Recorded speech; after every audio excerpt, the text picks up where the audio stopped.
Bienvenue à bord du vaisseau Hypersensas.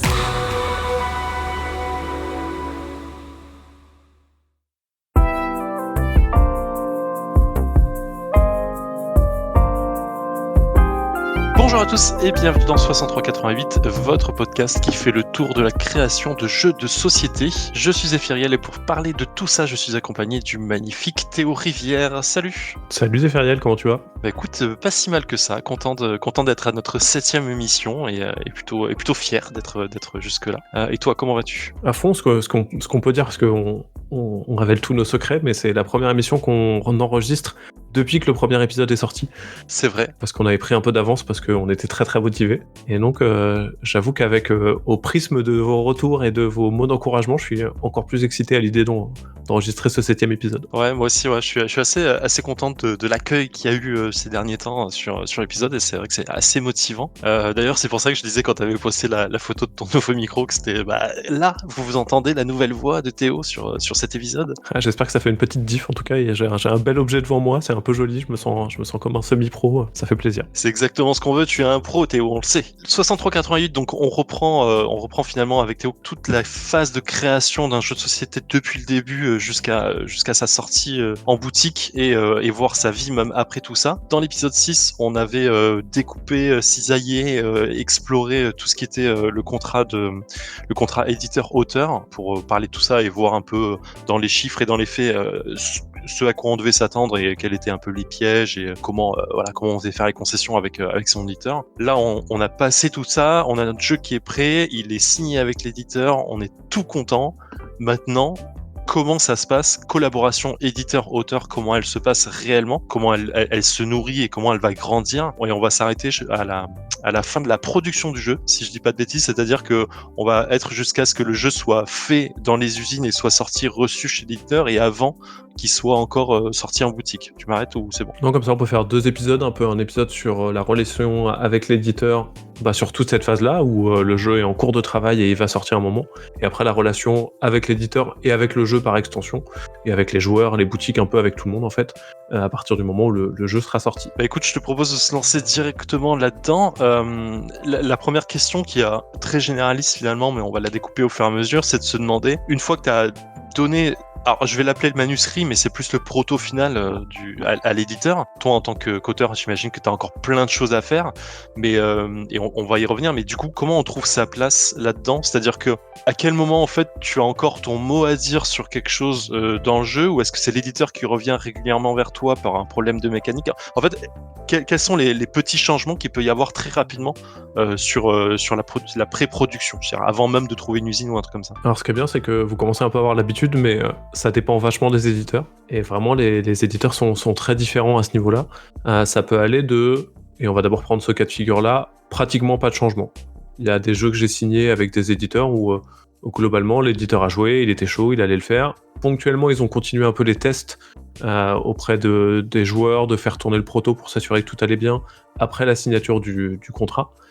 Et puis les retours, c'est écoute, on n'a rien à redire sur l'équilibrage, on aime bien le thème, on aime bien le nom, on va rien changer, c'est parti, on va trouver un illustrateur ou une illustratrice, et puis on lance la production à proprement parler du jeu, l'édition même, pour que ça ressemble à quelque chose. C'est vraiment la relation éditoriale presque la plus simple, puisqu'au final, il y a juste à discuter un peu du style graphique qu'on évoque un peu plus tard en détail, mais au niveau du développement mécanique, rien à dire, tout est fini, et puis en avant, c'est parti quoi. D'accord. Ponctuellement, ça va être plus long et un peu plus compliqué, pas dans le sens compliqué désagréable, mais dans le sens compliqué, plein de choses à faire, puisque parfois l'éditeur va avoir envie de faire du développement. Typiquement, un bon exemple, c'est The Loop, qui arrive là chez Catch-Up tout bientôt, au moment où on enregistre, qui sera sorti au moment où vous écoutez cette émission. Allez acheter une boîte, c'est un super jeu, je vous le recommande. Instant promo. Je plus sois. The Loop, entre ce qu'on a signé chez Catch-Up Games et le jeu qui est en boutique aujourd'hui, il y a un monde de développement et il y a une différence qui est vraiment, vraiment majeure. Ce qui n'a pas changé, c'est le propos du jeu, ce qu'on voulait dire nous en le créant. Le thème n'a pas changé, la manière dont on joue dans les grandes lignes a vraiment pas forcément été bouleversée. Par contre, on a changé énormément de petits détails, énormément même je mens presque en disant que des petits détails, on a changé énormément de choses pour que le jeu ressemble à ce que Catch-Up voulait et en même temps soit et pareil, on en parle un peu plus tard, le meilleur produit possible. Je m'explique sur ça. La première chose, c'est il y a une notion qui est importante, je trouve, quand on signe chez quelques éditeurs, tout le monde le fait pas, mais un peu de ok, ton jeu il ressemble à un truc qui te satisfait, il était suffisamment satisfaisant pour être signé par un éditeur, mais ce qui peut être mieux. Souvent, on parle de challenger les auteurs, qui est pas un très joli mot, mais qui est quand même, j'ai pas d'équivalent qui me plaît plus. Et donc ponctuellement, il y a vraiment les éditeurs qui vont jouer, parfois plus que toi, à ton prototype, et revenir avec plein de remarques, plein de trucs qui te sortent un peu de ta zone de confort. On avait évoqué cet aspect de, il y a un moment, mon jeu, il est presque fini, je suis content, ça marche, et moi, je pourrais m'arrêter là, en fait. Mais l'éditeur, il va remettre en question un peu toutes les petites décisions, tous les petits trucs que t'as pris, toutes les mécas sur lesquels tu t'es dit dès le début, ouais, ça marche, j'ai pas de raison de la re-réfléchir. L'éditeur, comme il arrive avec un regard un peu frais, qui va multiplier les tests, qui va tester avec d'autres groupes de joueurs, et que lui, il a vraiment envie de pousser le jeu le plus loin possible pour que ça soit le meilleur jeu possible, ponctuellement, va vraiment y avoir cette notion de mais votre jeu de cartes, là, vous avez réfléchi si on avait 7 cartes en main plutôt qu'en avoir 5 au début de la partie? Puis toi, toutes tes parties, tu les as faites avec 5 cartes en main, et puis c'était un peu calé dans ta tête comme ça. Et à ce moment-là, souvent, tu te dis, ah oui, c'est vrai, on n'a pas réfléchi à ça, on va tester pour voir si ça peut être mieux de cette manière-là ou d'une autre. D'accord. En fait, pour The Loop, je pense que comme le jeu il est plus complexe dans sa mécanique, et il y a beaucoup de parties qui peuvent changer suivant comment tu fais ton setup de personnage, entre guillemets, je pense que c'est logique qu'il y ait un nouveau regard, parce que la complexité est présente, et la probabilité de changement de partie est présente aussi, la rejouabilité pour utiliser le terme. Mais en plus, comme tu le disais, l'éditeur il a un œil à la fois très pro, parce que du jeu il en bouffe tout le temps, et très frais comme tu l'as dit aussi, parce que il a pas travaillé le jeu avec toi, donc il le prend complètement nouveau. Il peut se permettre d'avoir ce regard un peu en décalé. Mais à quel moment en fait il a je vais parler d'ascendant quand même sur le côté pro, bien qu'on ait dit que dans l'épisode d'avant qu'il faut pouvoir garder cette ligne horizontale entre les deux, que vous êtes vraiment collaborateurs. Mais à quel moment justement il peut te dire non, ça il faut le changer, ou ça il faut et toi tu dis non, ça je veux le garder quoi qu'il arrive. C'est compliqué, clairement, et The Loop c'est encore un bon exemple. Il y a une relation qui se crée et qui est importante de confiance sur les retours des éditeurs, mais clairement sur The Loop, il y a des moments où nous on en avait marre, quoi. Et il y a eu des retours de catch-up où on était pas énervé avec Maxime, parce que c'est un jeu que je fais avec Maxime Rambourg, mais on était ouais, on en avait marre, quoi. Ça vraiment, il y a des moments où on recevait des messages, on était genre oh non, pas encore, on en a marre. Vraiment, vous êtes toujours pas content, quoi. Mais marre parce que l'éditeur était trop pointueux, ou voulait trop changer de petits détails, ou parce que et il avait raison, ou tort entre guillemets, parce que à un moment faut savoir arrêter de changer les choses, ou marre parce que merde, le jeu il était bien, et en vrai là on commence à changer sur un truc qui nous plaît moins. Ça jamais. Pour le coup, moi c'est vraiment un truc où là je le vis sur un autre projet qu'on fait avec la team Kaedama. Où l'éditeur veut amener le jeu dans une direction qui est pas celle qu'on a envie d'avoir, et clairement on lui a dit écoute, nous c'est pas la direction qu'on veut, donc soit on part sur cette direction là, soit tant pis, on s'arrête là et puis c'est pas grave, quoi. Il y a des trucs qui je pense rarement mais peuvent arriver si vraiment tu te mets pas d'accord. J'ai eu quelques histoires, et je l'ai entendu plusieurs fois, sur du développement qui se passait vraiment pas bien, et puis au bout d'un moment soit l'auteur lâche l'affaire, parce que j'ai quand même des histoires aussi en tête que moi j'ai pas vécu mais qui arrivent de l'auteur il dit tant pis, faites comme vous voulez, et puis j'en ai marre, voilà quoi, c'est pas la direction que j'aurais prise, mais l'éditeur, faites-le. Donc c'est plutôt l'éditeur qui à la fin a quand même le pouvoir, mais aussi des histoires où là l'auteur prenait un peu le pouvoir et disait en fait la direction que vous voulez emprunter à mon jeu, c'est pas celle que je veux, donc je m'arrête là. Du coup il y a là sur les trucs que tu dis, il y a une forme de rupture de contrat, quoi. Ouais, tout à fait, c'est généralement un moment où soit ça s'arrête et l'auteur rompt le contrat et puis le jeu n'existe pas, soit le jeu existe et l'auteur est dégoûté parce que c'est pas exactement ce qu'il aurait eu envie de faire, mais ça, c'est le jeu existe quand même, quoi. Sur The Loop, quand je disais qu'on en avait marre, c'était plus le premier truc que t'évoquais on en avait marre parce qu'ils avaient raison, en fait. C'était vraiment relou sur un aspect à un moment t'es content, t'as une version qui marche, t'es assez satisfait, ça fonctionne, tu joues et tu te dis ok, le jeu il est cool, c'est chouette, c'est parti, il peut sortir, ça me choquerait pas. Puis t'as l'éditeur qui arrive en disant alors on a rejoué, c'était bien, mais je pense que ça serait mieux si... Et tu te dis mais ils ont raison, mais ça veut dire qu'il faut qu'on retravaille alors que c'était déjà satisfaisant, et vraiment il faut qu'on remette en question chaque petit point de détail pour que le jeu il soit le mieux possible. Et ça c'est une relation que j'ai adoré avoir, et qui en même temps était parfaitement épuisante, quoi. Il y a vraiment un côté de ok, à la fin le jeu il est meilleur et à chaque point de discussion on savait que ça allait évoluer vers un truc meilleur, mais à un moment t'avais envie de te dire ah non les gars quoi, est-ce qu'on va discuter de chaque carte, de chaque petit détail et de chaque truc pour que ça soit chouette? Et la réponse elle est oui, et ça c'est un des trucs que j'aime bien dans pas mal de relations éditoriales, c'est vraiment ce côté un peu coup de pied au cul en fait que l'éditeur peut t'amener.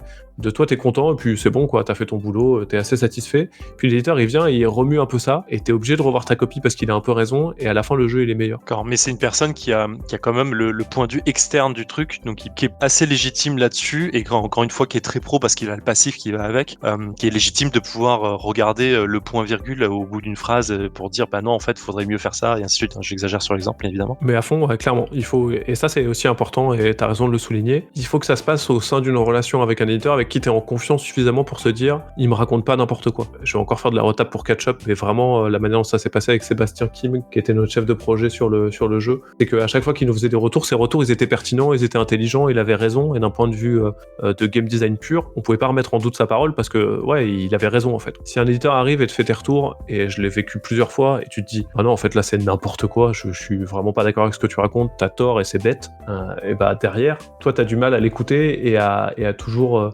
rebouger un peu des idées parce que bah t'es pas d'accord avec lui en fait. L'ego là-dedans, j'en parle parce que c'est je pense un point important sur plein de choses. C'est là où je pense qu'il y a une différence entre challenger quelqu'un et lui mettre un petit coup dans l'ego. C'est justement c'est ça, c'est le côté ok, votre relation avec Ketchup, j'ai l'impression qu'elle a été ultra challengeante parce que comme tu le disais, il y avait très de points positifs et il y a une façon peut-être d'apporter les choses qui est motivante à vouloir changer un point de mécanique ou une carte ou n'importe quoi.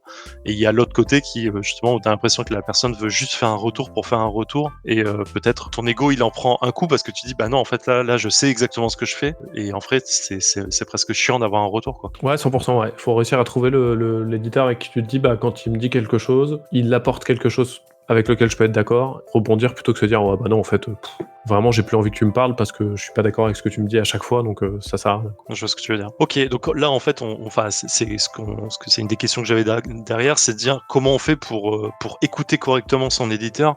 En vrai c'est une relation humaine et je pense qu'on en reviendra toujours à ça, de dire il faut savoir bien dire les choses et savoir bien les écouter aussi pour les prendre de façon positive. Ouais, et ça c'est vraiment dur, moi je l'ai vécu des deux côtés du coup, parce que quand j'étais entre autres chez Repoprod, on faisait beaucoup de développement, et donc un de mes rôles c'était d'envoyer des mails aux auteurs pour leur dire hey, tu te souviens quand tu nous as dit que cette version-là elle était finie, en fait nous on trouve qu'elle est pas finie et il faut encore bosser. Et j'ai senti ponctuellement que j'avais pu vexer un peu l'auteur en face, parce que je sais pas, j'avais pas pris les bonnes formes, ou que j'avais pas bien structuré mon mail, ou que juste bah je sais pas, j'avais loupé un peu un truc, et que j'avais eu ce côté des fois un peu vexant de dire ah bah en fait moi je mets mon grain de sel dans ton bébé qui est le jeu sur lequel tu bosses et avec qui t'as plaisir à bosser, il faut que j'arrive à l'amener sans que ça soit vexant pour personne et qu'on puisse rebondir et que ça se passe bien et qu'on bosse quoi. Et ça c'est vraiment un exercice qui est assez périlleux, je pense. C'est pas forcément évident de réussir à bien dialoguer sur ça et avoir la bonne posture. Pour avancer un peu, est-ce que toi en tant qu'auteur tu as un mot à dire sur tout ce qui est alors je veux dire les moyens de production, mais c'est très large, c'est de dire bah non j'aimerais pas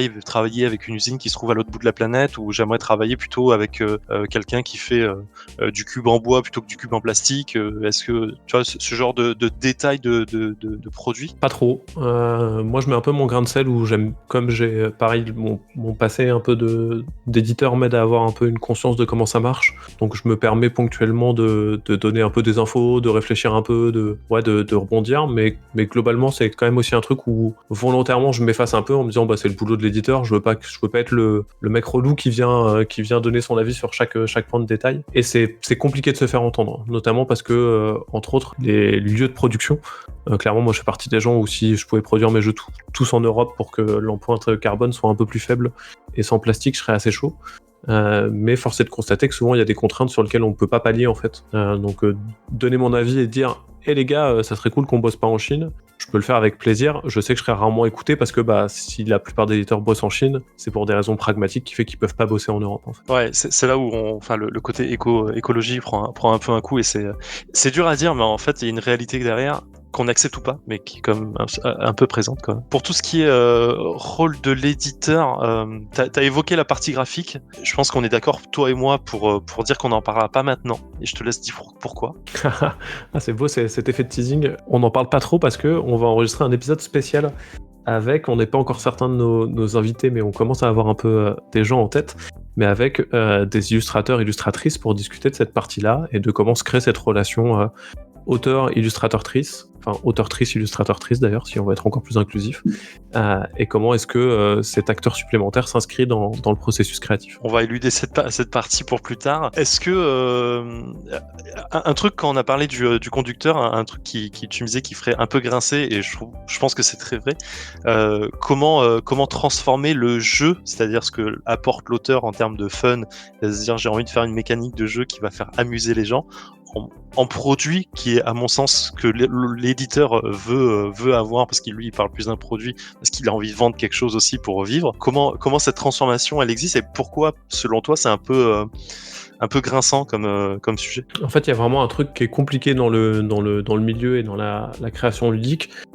C'est cette notion de... Alors, je vais tout de suite dire des gros mots, mais on va essayer de pas y passer 5 heures parce qu'il y a plein de choses à dire, mais d'œuvres d'art contre produits culturels. Et vraiment, il y a pas mal de gens, dont je fais un peu partie, qui ont l'impression que les jeux, c'est pas des produits comme les autres, mais que c'est des produits quand même, et que la finalité à la fin quand on fait un jeu, c'est quand même de réussir à en vendre pour toucher un public le plus large possible, et puis pour que tout le monde puisse se rémunérer et que je puisse payer mon loyer à la fin du mois, ce qui est assez important pragmatiquement pour moi, mais qu'il y a quand même cette notion culturelle qui est importante et qui fait que on vend pas un jeu comme on vend des chaussettes, comme on vend pas un livre, comme on vend une boîte de conserve. Néanmoins, la notion de produit, elle fait quand même grincer pas mal de monde, puisqu'il y a aussi cette notion un peu artistique derrière, de se dire, dans un jeu, j'ai un propos, je veux faire quelque chose de particulier, je veux y aller, et qu'on pourrait envisager, même si j'ai l'impression que c'est pas encore le cas pour l'instant, du moins de manière très anecdotique pour le coup, de faire des jeux qui auraient pas des bonnes qualités en tant que produit, mais qui auraient des belles qualités artistiques, et en se disant, mon jeu sur un thème super chelou,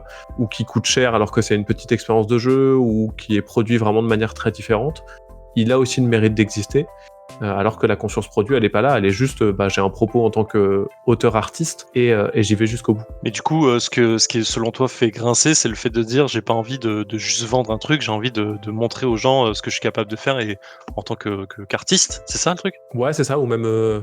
souvent on se dit non, arrêtez, c'est pas des produits, c'est des jeux, et il y a presque ce distinguo-là de se dire non, c'est trop particulier et on veut pas avoir ce côté mercantile capitaliste que, spoiler alerte, il y a quand même un peu toujours à la fin, mais en gros c'est un peu cette notion de, et ça je le partage, moi je veux pas faire de compromis fort en me disant que ça va bouleverser le gameplay ou le jeu, juste parce qu'on me dit que la ménagère de moins de 50 ans, elle sera contente d'acheter mon jeu si jamais on change complètement le thème ou si on enlève la moitié des mécaniques. Là je comprends le côté ça peut faire grincer, mais en réalité dans les faits c'est quoi? Genre se dire je transforme un jeu en produit, c'est plutôt de dire écoute là t'as fait des petits bisounours roses, en vrai ce serait mieux si c'est des monstres à tentacules ctoniens quoi, genre c'est un peu ça l'idée, ou c'est autre chose? Ouais, clairement ça peut être ça, c'est réfléchir à quelle est la cible, comment l'atteindre, notamment sur des changements de thème effectivement, et aussi après sur des petits changements de mécanique, des fois de la simplification pour que le jeu trouve mieux sa cible, et aussi du changement sur le matériel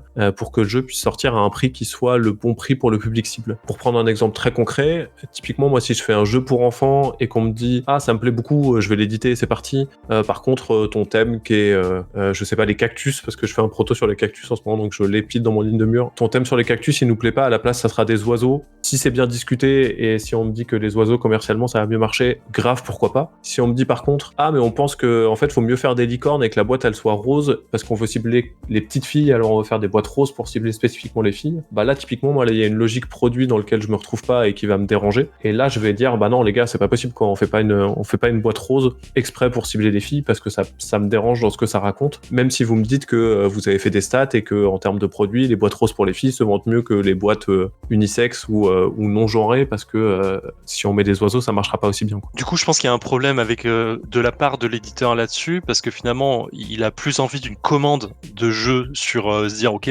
là j'ai envie de taper sur la prochaine sortie ce marché-là, plutôt que de dire en fait c'est ce jeu que je veux éditer parce qu'il me plaît, et c'est pas la même démarche de l'éditeur. Donc là je pense qu'il y a une erreur de la part de l'éditeur si vraiment ça arrive qu'on est à ce point de différence. Ouais, clairement ça peut, il y a vraiment des choses ça peut évoluer dans le bon sens comme dans le mauvais sens, et c'est important de réussir à trouver sa place. Si je prends un autre exemple que j'ai en tête parce que je l'ai fait et qui est chouette, c'est quand j'ai présenté Détective Charlie à Loki, qui on a décidé de bosser ensemble, donc un jeu d'enquête pour les petits. Moi, ça s'appelait Sherlock Witch, et le thème c'était on est une petite sorcière et on va mener des enquêtes dans une ville où il y avait déjà cette notion un peu des animaux, puisque mon proto était avec les mêmes illustrations, enfin la même illustratrice, et on va enquêter dans la ville. À un moment, Loki, ils sont revenus vers moi en disant « Alors, on aime bien le thème des sorcières, on aime bien ton côté Sherlock Witch, mais on a peur que ça fasse trop saisonnier en termes de produits, qu'il y ait un côté très Halloween, et que derrière, on loupe des ventes, que clairement, le produit et pas le jeu en lui-même soit un peu moins bien. Et donc, on partirait bien sur un truc animalier un peu mignon. Regarde, on a fait des petites recherches et on pense que ça se calerait bien. » Évidemment que j'ai accepté, quoi. Il y avait une notion de... On faisait évoluer le jeu pour que ça devienne un meilleur produit, là, pour le coup, à 100%. La réflexion était tellement logique et le changement était tellement dans la bonne direction que pour moi c'était vraiment clair que j'allais accepter tout de suite. J'ai un exemple en tête avec Bruno Catala sur La Main du Roi. Alors c'est l'histoire qu'on m'avait racontée à l'époque, je sais pas si elle est vraie, mais apparemment il avait la mécanique de jeu et le jeu lui-même il avait été fait, et quand il a trouvé son éditeur qui doit être Edge de mémoire. C'est FFG, ouais, mais Edge en France. Ouais. En fait, on lui a demandé de faire ça sur le côté Game of Thrones parce que c'était en plein boom à l'époque et que du coup ça aurait marché un peu plus, et du coup il a été mappé entre guillemets sur le côté cette couronne et cette famille pour pouvoir avoir ce truc-là. Mais la mécanique en elle-même était déjà faite, elle a pas changé, elle a un peu évolué, mais pas énormément derrière. Et du coup, ça devient le jeu devient un réel produit parce que en fait on cherche à matcher avec un truc qui est fort en ce moment et qui fera vendre des boîtes en même temps. C'est un bon exemple et je suis assez d'accord. Deux derniers points,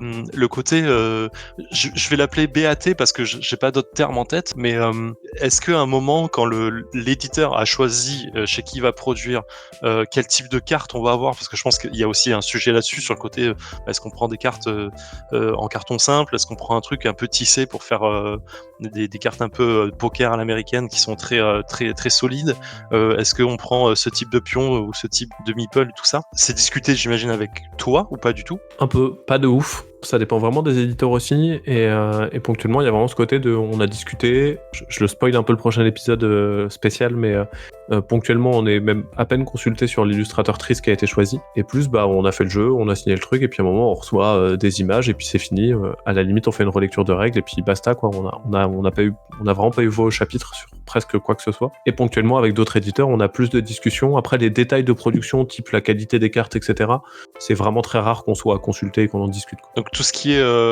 produit final, enfin BAT du coup, bon à tirer du produit. Et pour parler de produit là, c'est pas, t'as pas la main mise dessus, tu sais même pas si c'est fait correctement, j'imagine, ou à quoi ça va ressembler. J'ai ponctuellement eu des chouettes éditeurs qui nous envoyaient des photos ou avec qui on discutait, voire avec qui on faisait un petit Skype pour voir à quoi ça ressemblait. Parce qu'il y a deux grandes étapes. La première, c'est la réception de ce qu'on appelle un blank sample, qui est vraiment un prototype sur lequel rien n'est imprimé.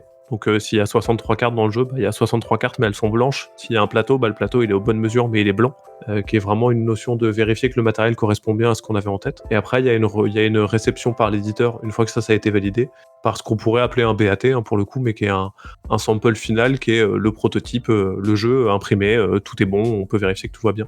Ça arrive dans tous les cas chez l'éditeur et jamais c'est l'auteur. Le dernier point, jusqu'où va c'est un peu ouvert comme question et elle vient à la fin, je suis désolé, mais jusqu'où va la relation de confiance sur ça en fait. J'imagine que comme tu me dis que t'es pas consulté sur le côté illustrateur, illustratrice, sur le côté peut-être choix du matériau pour les pions, pour le reste. La question c'est, est-ce que tu aurais ton mot à dire vraiment, ou est-ce que finalement c'est une soupape pour toi de se dire ok, ça c'est l'éditeur qui le gère et j'ai pas à le faire? C'est presque paradoxal parce que c'est presque ceux avec qui j'ai été le plus consulté, avec qui je suis le plus en confiance maintenant. C'est-à-dire que quand on a été dans une belle relation, on a discuté de chaque point, on a eu un peu voix au chapitre, ça a créé une belle relation, ce qui fait que si demain je refais un jeu avec Ketchup, je sais que ça se passe bien, je sais qu'ils vont bien gérer la prod, je sais qu'ils sont canons sur le choix des illustrateurs tristes, et donc il y aurait presque un côté où je pourrais dire bon allez-y les gars, Pokémon à la fin, parce que je sais qu'ils vont pas le faire en fait, donc je sais qu'ils vont faire du bon boulot et que je vais être consulté. Il y a d'autres éditeurs, mais c'est encore une fois, pour revenir un peu sur les discussions précédentes, c'est ceux avec qui j'ai moins envie de bosser. Je sais que je vais être pratiquement pas consulté, et donc c'est moins agréable comme relation de travail. Ça va pas être une zone de blocage à 100%, mais il y a des éditeurs, je sais que vraiment, il va y avoir ce côté de on va signer, et puis je vais cligner des yeux, et puis 6 mois, 8 mois, 1 an plus tard, je vais avoir la version finale à vérifier, et puis je pourrais peut-être faire une remarque en disant ah là il y a une vraie erreur, mais globalement j'aurais choisi peu de choses, quoi. Et avec ceux-là, c'est pas forcément ceux avec qui je serais le plus en confiance. C'est ça qui est un peu paradoxal. C'est ils vont faire leur truc et j'ai presque peur qu'il faille que je relise les règles et que je leur dise attention, vous avez oublié ce point-là, ou que je leur dise attention, là l'ergonomie de cette carte elle est pas terrible, parce que j'aurais pas eu l'occasion de le faire sur les différentes petites étapes. Donc c'est presque ceux qui prennent le plus de place avec qui je suis le moins en confiance, ce qui est bizarre. En fait, il y a un côté si Catch-up aujourd'hui sur The Loop avait fait la même démarche, c'est-à-dire pas de consulter du tout ou très peu, t'aurais peut-être eu moins cette relation de confiance aujourd'hui pour dire je peux rebosser avec eux sans problème. Mais à défaut, si les autres éditeurs qui t'ont pas du tout dit les choses t'avaient fait valider au fur et à mesure, en fait les prochaines, en fait, c'est toujours un problème de première fois, en fait, de se dire la première fois au moins on est raccord et je vois comment ils bossent et ça me va très bien et pour la suite j'aurai confiance, plutôt que le contraire. Ouais, et puis tu parlais de confiance et d'écouter l'éditeur, on parlait un peu de savoir faire ses preuves aussi. Typiquement, s'il y a un éditeur, et ça m'est déjà arrivé, me renvoie les règles à relire, et il y a une grosse erreur dans les règles, si je fais d'autres jeux avec cet éditeur, je vais dire envoie-moi les règles dès que possible, parce que je sais que une fois ça a merdé, donc ça peut merder à chaque fois. Alors que si tout se passe bien, tout est impeccable, il n'y a rien à redire, à la fois d'après, t'es un peu en confiance et tu te dis allez-y, ça va rouler, j'ai pas trop peur, quoi. Concernant les règles, justement, t'as l'air de dire que c'est pas toi en tant qu'auteur qui les rédige. Pardon, ça me fait presque... Ça me fait un peu glousser. C'est un gros sujet très compliqué et très bizarre. Ponctuellement, c'est l'éditeur qui les rédige. Régulièrement, c'est l'auteur. Moi, j'aime bien les rédiger quand j'ai la possibilité de le faire, mais il y a des éditeurs qui ont des canevas de règles précises, qui veulent les rédiger d'une certaine manière. Et ponctuellement aussi, l'éditeur retravaille les règles que tu as rédigées sans forcément trop t'inclure. J'ai un jeu qui est sorti où, globalement, les règles qui ont été mises dans la boîte, c'est les règles du prototype que j'avais envoyé, que l'éditeur a relu, il a corrigé les fautes d'orthographe, il a peut-être changé une phrase, et puis en avance, sans spécialement nous consulter. Ce qui était un peu problématique, par exemple. Auquel on a pu dire les gars, sur les prochaines éditions, regardez, il faut changer ça parce que les règles, nous c'était les règles du proto, donc on les a pas rédigées forcément en se disant que après les moldus allaient les avoir dans les mains et allaient lire les règles normalement, quoi. Et donc ça c'est assez compliqué. Pour revenir sur ce point-là, en fait, effectivement, on en avait discuté sur le tout début de une des premières émissions où tu me disais quand j'envoie une règle à un éditeur, je lui dis pas ce que c'est le draft, je lui dis il faut drafter, il va comprendre ce que c'est, quoi. Mais effectivement, si du coup l'éditeur prend juste cette règle-là, l'inclut en tant que tel. Et je pense que c'est pour ça qu'il y a des jeux sur lesquels parfois on se retrouve vraiment perdu en tant que joueur, vraiment perdu sur un point de règle ou sur dire je ne comprends pas ce que ça veut dire, ou je comprends pas ce qui a été demandé là, et qu'on a besoin derrière de FAQ ou de mise à jour. Ouais, c'est un des grands défauts de la production de jeux de société, mais les règles c'est souvent ce qu'on fait en bout de course, à la toute fin, souvent sur un timing où t'es un peu stressé, souvent avec des traducteurs derrière, et donc régulièrement, et là ça je l'ai vécu plusieurs fois, et j'ai plusieurs auteurs avec qui que je connais qui l'ont vécu plusieurs fois, c'est vraiment l'éditeur qui t'envoie les règles à la fin en disant tu peux relire les règles s'il te plaît, c'est pour dans 5 heures parce que ça part en traduction juste après, quoi. Et vraiment c'est un truc et il y a plein d'éditeurs, je vais encore dire du bien de Catch-up, mais les règles de The Loop, je pense qu'on les a rédigées, relues, re-rédigées au moins 8 fois pour qu'elles soient vraiment aux petits oignons, le plus possible en tout cas. Mais c'est un des parents pauvres de la production et de l'édition de jeux de société, c'est le livret de règles, et c'est un vrai problème, je trouve. Alors qu'en vrai, c'est quand même le cœur du produit pour les joueurs. Dernière question, peut-être un peu perso, et je sais pas si tu voudrais y répondre ou pas, mais est-ce qu'il t'est déjà arrivé de pas avoir été consulté pour la production d'un jeu, de recevoir ta boîte entre guillemets finale et finalement te dire tiens, je vais pas dire déçu, mais dire c'est pas du tout ce que j'avais en tête, ou en termes de matos, et finalement le produit me plaît pas par rapport à ce que je voulais, ou tu vois, avoir ce côté assez déceptif du produit final. Je réfléchis pour pas dire de bêtises, pas trop. Le seul truc en toute sincérité, c'est quand on a reçu nos boîtes de glisse-glace qu'on a édité chez Djeco. J'adore le matériel, j'aime vraiment la plupart des choses qu'ils ont faites. J'aime pas trop la couve, mais il y a une question de goût, et donc j'étais un peu genre ouais, ok, cette couve elle me déplaît pas, mais elle me plaît pas spécialement. Mais à part ça, non, j'ai jamais eu de grosses déceptions, et même glisse-glace, c'était pas un détail parce que la couve c'est important, mais il y avait une notion de goût, donc ça me dérange pas. Il y a des jeux que j'ai fait où, à mon goût, c'est pas la manière dont je l'aurais fait, mais ça me dérange pas que ce soit quelqu'un d'autre qui ait pris cette décision. De vraies grosses déceptions, j'en ai jamais vraiment vécu, non. Mais par contre, ce qui est important à avoir en tête, c'est, je pense que j'ai jamais reçu un jeu où j'avais pas des petites remarques à faire après l'édition. Et les jeux sont souvent révisés, alors vous inquiétez pas, vous pouvez acheter les premières éditions des jeux, il y a rarement des grosses révisions qui vont bouleverser votre achat. Mais souvent, je relis les règles et je me dis cette phrase, il aurait peut-être fallu la tourner un tout petit peu différemment. Ce picto-là, il peut peut-être être un peu amélioré. Et c'est Antoine Boza qui m'a vachement appris à faire ça parce qu'il le fait systématiquement. Mais quand je reçois mes exemplaires d'auteur, maintenant j'ai envie de vérifier tout et de faire un petit post-mortem à l'éditeur en disant attention, la couleur là, on pourrait la changer un tout petit peu, ça pourrait changer, il manque un point sur le dos de boîte ou ce genre de petits détails qui sont imperceptibles pour la plupart des gens entre une première ou une deuxième édition, mais qui améliorent un peu l'expérience de jeu et le jeu d'une manière générale d'une édition à l'autre. Pour avoir parlé avec des auteurs, j'ai l'impression que finalement rien n'est jamais terminé. C'est-à-dire que tu as toujours un truc à voir changer, améliorer, une deuxième visibilité du jeu, une deuxième vision qui te dit en fait ça j'aimerais, en fait faudrait peut-être changer cette phrase ou ce genre de choses et finalement tu pourrais le changer ad vitam aeternam. Mais c'est un peu ce qu'on disait au début sur une des premières émissions par rapport au proto quoi. Ouais, 100%. Écoute, on arrive à la fin de cette émission. Je vais récap rapidement les grandes lignes comme d'habitude. Donc l'idée c'est d'avoir, je parlais encore d'expérience humaine, l'idée c'est de savoir être à l'écoute entre auteur et éditeur, savoir se faire confiance dans le sens